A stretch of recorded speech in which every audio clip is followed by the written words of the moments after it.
The Sunset Limited's lead locomotive is pulled from the bottom of Bayou Connor. We'll also hear from the investigators about the newest information surrounding the accident. And local volunteers share with us how they work together to help the accident victims. Meteorologist Steve Bray has your weekend forecast. Andrew Stockey has a high school football preview. All coming up next here on Action News 10. Good evening. You're watching WALA Channel 10. First on the Gulf Coast, this is Action News 10 at 6 p.m. with Bob Grip, Deiah Foster, meteorologist Steve Bray, and Andrew Stockey with sports. Live, this is Action News 10. This man is thankful to be alive tonight following his ride on the Sunset Limited. But first, the grim task of salvage continues on Bayou Connor. You're looking at the Sunset Limited's lead locomotive, which was raised from the bottom of the bayou shortly after noon. Hi everyone, I'm Deiah Foster. And I'm Bob Grip. 3 bodies were inside that locomotive, and investigators hope to find valuable clues there as well. Action News 10's Chris Schaubel visited the crash site today. He joins us now live from the port of Chickasaw. Chris, what remains of the 90-ton engine? Well, Bob, it's frightful. The undercarriage has been completely ripped off and the train appears charred. Now, for the past couple of days, it served as a coffin. The locomotive was raised at midday. Laid on its side, wheels torn away, the engine could not stand upright. Inside, rescue workers found 3 Amtrak crewmen. Michael Dofide was one of the survivors. He wanted to visit the crash site to put the nightmare of Wednesday morning behind him. Just, memories of the rescue, just the whole situation. I feel very fortunate that the number 1 that I survived, and number 2 I was able to help some others. Also believed to be inside the scorched remains of the lead locomotive, the event recorder. It could tell how fast the train was going at the time of the accident and when it took place. The salvage crews will be on the scene for at least another 4 to 5 days, raising 2 other locomotives and 3 railway cars. We pulled the first submerged coach car out. We have that out, as you see behind you. We just pulled the lead locomotive out, which is what we were going after. And we still have 2 locomotives out, as well as a crew car, a baggage car, and a coach car. So right now, that's what we have left. At this moment, the National Transportation Safety Board officials are looking for the event recorder. If they find it, we'll tell you about it tonight on Action News 10 at 10 p.m. Joining me now with more on the investigation into the crash is Action News 10's Amy Greer. That's right, Chris. Of course, the event recorder extremely important right now. It will tell a lot of details. For instance, the speed the train was traveling, whether or not the crew was trying to brake, and at what time, their final radio transmissions, again, the last final clues to the last final moments of the Sunset Limited. In addition to this recorder, also under investigation right now, again, the tugboat Mavilla and its 6 barges. Now, the owner of that tug, a company called Warrior and Gulf Navigation Company of Chickasaw, they finally today were able to speak to us a bit about their situation. They told us they have not had a chance to investigate the vessels themselves. Also told us the crew has not been interviewed yet because they have hired private attorneys and they are not talking.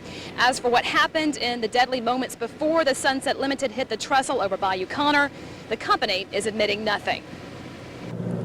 We are aware that some reports indicate that our tow and barges contacted the bridge before this accident. But until we have access to the same information as is now available to the government authorities, I hope you will understand that we simply cannot speculate upon whether, if so, how, and to what extent there was contact. Andy Harris, that spokesman, leaving without any further comment. I tried to ask him why the company is admitting only 1 Mayday call, calling for help after the tug crew saw the wreck. They are not admitting the other Mayday call, which the Coast Guard has been reporting happened just moments before the Sunset Limited arrived, saying that some barges had run away, had gotten loose. Again, they're not commenting on that, saying they haven't had a chance to talk to the crew themselves. As for whether the status of the crew, rather, I asked Andy Harris. He refused to comment on their whereabouts, whether they are actually still working for the company. We may know more tonight at an update briefing by the National Transportation Safety Board at 8 o'clock. Bob? Okay, Amy, what's going to be going on at the wreck site this weekend? Well, as Chris mentioned, a lot is still going on. Salvage efforts will continue. Also, a pollution control team will be brought in to try to clean up the very several hundred gallons of diesel, which likely spilled into the waters, the diesel fuel. And also a warning to our viewers, the Coast Guard saying they don't want any pleasure boaters out, as they often are on the weekend on the waters. Don't try to go out and see the accident site. They don't want any rubberneckers out there. There will be a safety zone set up by the Coast Guard to prevent you from doing that. But again, a warning, don't go and try to look at the site yourself. Bob. All right, thanks. Amy Greer reporting live. Deiah? Well, acting on the advice of his attorney, towboat captain Andrew Stabler remains silent about the crash. Stabler is a resident of the Martinville community north of Atmore. His wife told us Stabler returned to his job today. She also said the whole family has been shaken by the events of the past few days. Today, neighbors and local merchants had kind words for both Stabler and his family. I feel like he'd help anybody out. I can't think of anything that I know of that couldn't be said good about them. They're all good. Nice family. We have nice neighbors. So far, the National Transportation Safety Board has been unable to question either Stabler or his 3 crewmen. Well, no one knows the horror felt that night of the deadly Amtrak wreck better than the survivors. Earlier today, we talked to one of those survivors, still hospitalized, as he gave his account of the disaster. His name is Lawrence Justin, and he's from Panama City, Florida. And he says he wouldn't be alive today without the heroic acts of some brave people. None of them had to do this. And there were so many people, women mainly, that were afraid to jump. You're talking about jumping about 12, 13 feet. And then you have one of them big trestle ties sticking up in the air holding our car up. So if Mikey didn't catch you and pull you off, you'd liable to ride that rough blackjack tie down. So I just think without them, there'd be a lot more people on the dead list. But Lawrence Justin wasn't on that list. He lived to tell the story of that tragic wreck. He praises fellow passengers Michael Dofide and Billy Merrill. He says without them, he might not have made it. The people were afraid to jump. And that was the only choice because we were filling up with what we thought were diesel oil and smoke fumes. So Billy got in the back and she says, now y'all don't panic, but we're going to push you all up right by the window. And she says, I'll go out, and then when you jump out, Mike will catch you and grab you and pull your hand up and hand it to me, and I'll lead you over to a log, which is just exactly what happened. Everybody jumped out that window. Mike could comfort them and say, now look, don't be afraid, because I'm going to be right here for you. I'm going to reach up, and as you come down, I'm going to touch your back and reach for your hand in the water, not let you be there. You're going to go under the water, but not for long.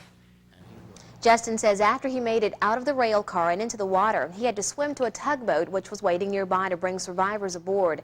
He says even if the tugboat did cause the accident, Justin says the captain could have kept going, but he didn't. He stayed and helped instead. And for that, Justin says he's grateful. Justin is one of more than 150 people who survived Wednesday's deadly train derailment. Since the rescue, volunteers have provided everything from eyeglasses to shoes to a sympathetic ear. Renee Dials talked to some of the volunteers today who are helping survivors and the families get through this painful ordeal. Most of the survivors from Wednesday's train disaster have returned to their homes, but the work is not over for the many volunteers who have been assisting the survivors and their families. One of the grim tasks that remains is to identify the bodies of the dead. Fortunately, there are sympathetic volunteers like Tyann Smith to help families through this painful process. It's very upsetting to have to identify someone from a picture. I don't think, I would hate to have to do that, and just going with the people and watching them was a very traumatic experience for me. But that's what, has had to be done because they couldn't identify them any other way. Linda Stephan has had 7 hours sleep since this ordeal began 2 days ago. She says even little things can make a big difference in the survivors' lives. One little couple, they didn't have any money. They've lost everything, so it was cute. We were all digging around, just here's a $20 bill or whatever, just to help them to get home. And a lot of the work has been done on the phone, contacting family members. A mother and a 2.5-month-old baby that was lost. I've worked with her family in making contact with her husband, who's in the military, who's in Japan, as well as other family members in California. Sometimes the most important thing the volunteers have done is listen. Sometimes I felt very helpless because I really couldn't do anything other than just kind of be there and listen, but I think that's probably what they needed more than anything else. The volunteers don't consider themselves heroes. Many of them don't have any experience in dealing with disaster victims, but they all have one thing in common, a desire to help. In Mobile, I'm Renee Dowles, Action News 10. Here's another credit to all of you. Red Cross officials say at one point after the disaster, they actually had more volunteers than they needed.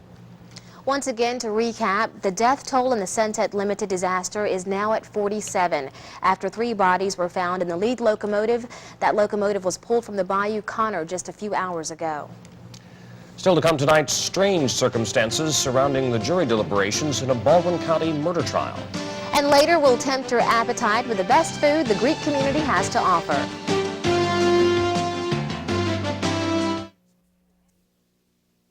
It's a mixed verdict tonight for a man accused of murdering his wife and mother-in-law. Just a few hours ago, a Baldwin County jury found Raymond Giadricic not guilty by reason of insanity in the 1991 murder of his wife, Sandra.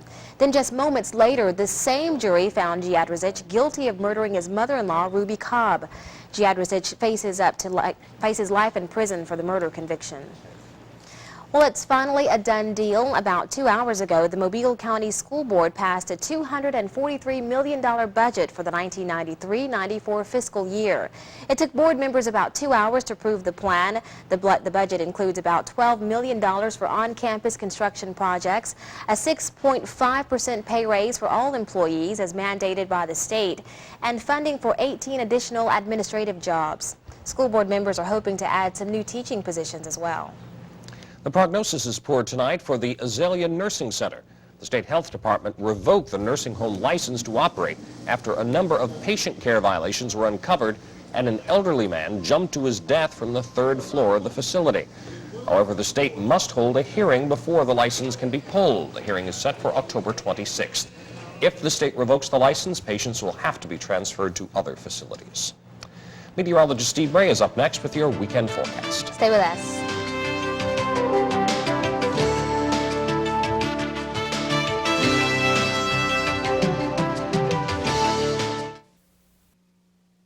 Temperatures have been in the 90s all week long, and today was no exception. As a matter of fact, there was a record set along the Gulf Coast.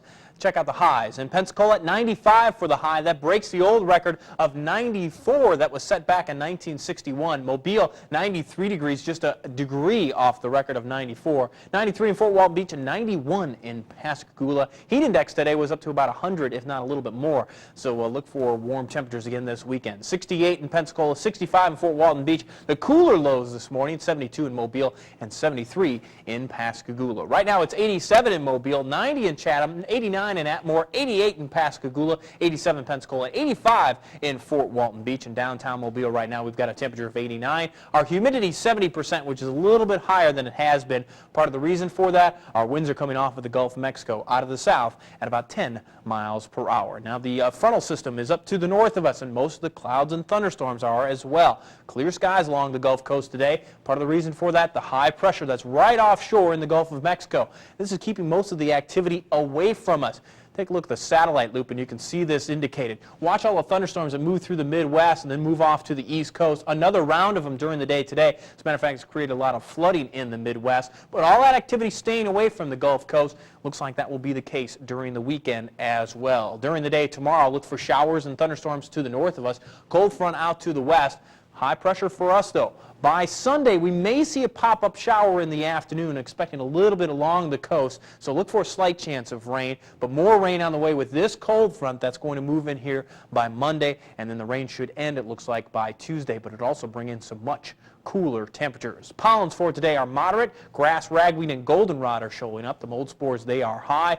River stages down about 1.5 feet at Coffeyville to 16.1, down just a little bit on the Alabama River Claiborne at 8 88.4. My forecast tonight, looking for mostly clear skies, a little bit warmer than it has been. It doesn't look like we're going to see much in the way of 60-degree temperatures tonight, 70 to 75 for the lows. Then during the day tomorrow, look for partly cloudy skies, another warm day. The heat index could be close to 100 once again because the temperatures will be in the upper 80s around the beach, but inland areas could be up towards the middle 90s. Now the extended forecast for Sunday, partly cloudy skies. The high should be right at about 92 degrees, low 73. By Monday, that's when that front will come in with the showers and thunderstorms. 87 for the high. Temperatures beginning to drop.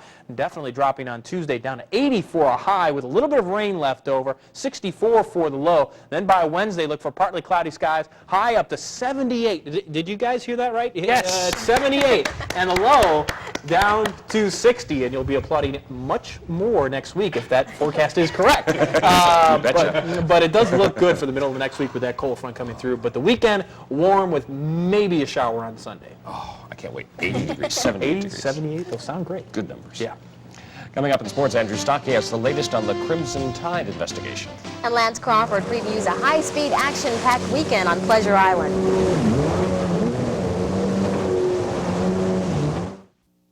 After all the problems that Auburn has had, sports fans want to know if Alabama's going to have to go through the same kind of thing. Let's hope not. Well, it's a little early to know. I mean, this is the beginning of a very long-scale investigation. It could take many months, so we probably won't know. The immediate impact, though, will affect the Crimson Tide football team. Of course, everyone wondering that. So how will the NCAA's inquiry into the Gene Jelks case affect Alabama on the field? It won't. Alabama spent the day preparing for Louisiana Tech and not worrying about the inquiry into illegal payment charges made by the former player. Now, Gene Stallings does not even want to discuss the issue right now. I don't think I have to talk about it every day. You know, it's, that's where we have athletic directors and faculty chairmen and presidents and so forth. They'll address it daily, I'm sure, but that's it's our business to cooperate in every way that we can with NCAA and get the football team ready to play. Now, Alabama and Louisiana Tech is a pay-per-view contest, but WALA Channel 10 has free SEC action starting at 11:30 a.m. tomorrow with LSU visiting Tennessee. And speaking of action, Sherman Williams has seen plenty, but he's toned down his famous Sherman Shake celebration. How's that affecting the Tide? Do I miss the Sherman Shake? I guess, you know, sometimes I really didn't pay much attention to it last year. I think the fans probably get into that more than we do. You know, sometimes you think that stuff's kind of crazy. You know, the guys can't do that thing. But, you know, I guess the officials and the NCAA feel like that's not something that needs to be going on the football field. But I'm sure Sherman will try to get in there somewhere, sometime this year.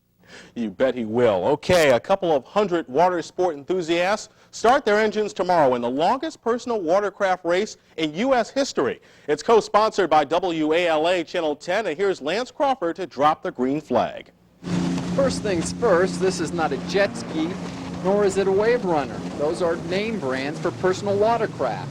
Tomorrow, professional and amateur personal watercraft racers will participate in a 70-mile two-person relay from the Perdido Beach Resort to the Bear Point Marina. So what makes it fairly unique is it's a type of event that anybody can really enter who owns their own personal watercraft. It's similar to a marathon. You have your faster runners that will always be up front, and they're out there to win the race. And then there's others that are there because they just want to participate and go 70 miles and say, hey, I went 70 miles. Mobile's Gary Hogan will be one of the pro racers competing, and he agrees that the long distance makes this event unique. Something new, something different that would really test yourself, see if you could go to distance. You know, we're used to racing closed course races, and they last about 15 minutes. This should last a couple hours. Racers will not only test their ability to go the distance, they will also go a long ways towards helping the Penelope House of Mobile for battered women and children. The money raised from this race will be donated to that charity. In Ocean Beach, Lance Crawford, Action News 10 Sports. Now, the Pleasure Island 70-miler starts at 10 a.m. tomorrow morning at the Perdido Beach Resort. Should be a good time. A personal watercraft, by the way, for the layman, is a jet ski. Okay, coming up tonight, we got football action for you. One of the key high school football games, Southern Choctaw and St. Paul's, the battle for Class 3A. Two of the top three teams in the state are playing in that contest. Highlights of that on our football show tonight at 10. And the Braves and Phillies, perhaps a preview of the National League Championship Series, gets underway tonight in Philadelphia. All right, thanks, Andrew. Be right back. Closed captioning of Action News 10 at 6 p.m. is funded by the University of South Alabama. tonight on WALA Channel 10.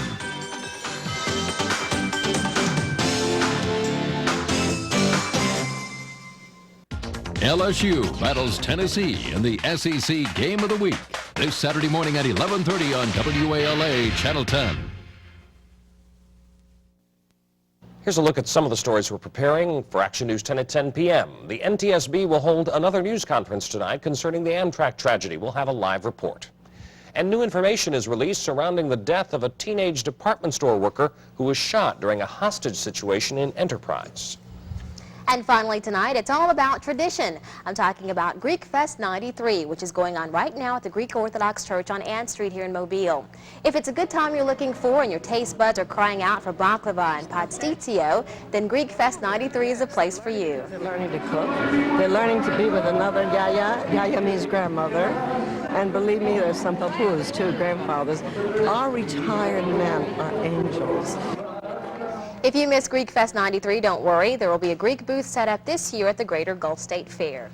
And some of the pastries came back to the newsroom. I know, I got some of them. You're lucky because they were gone like this. They're very good, very good. And that's our news for now. Thanks for joining us. We'll see you again tonight at 10 o'clock.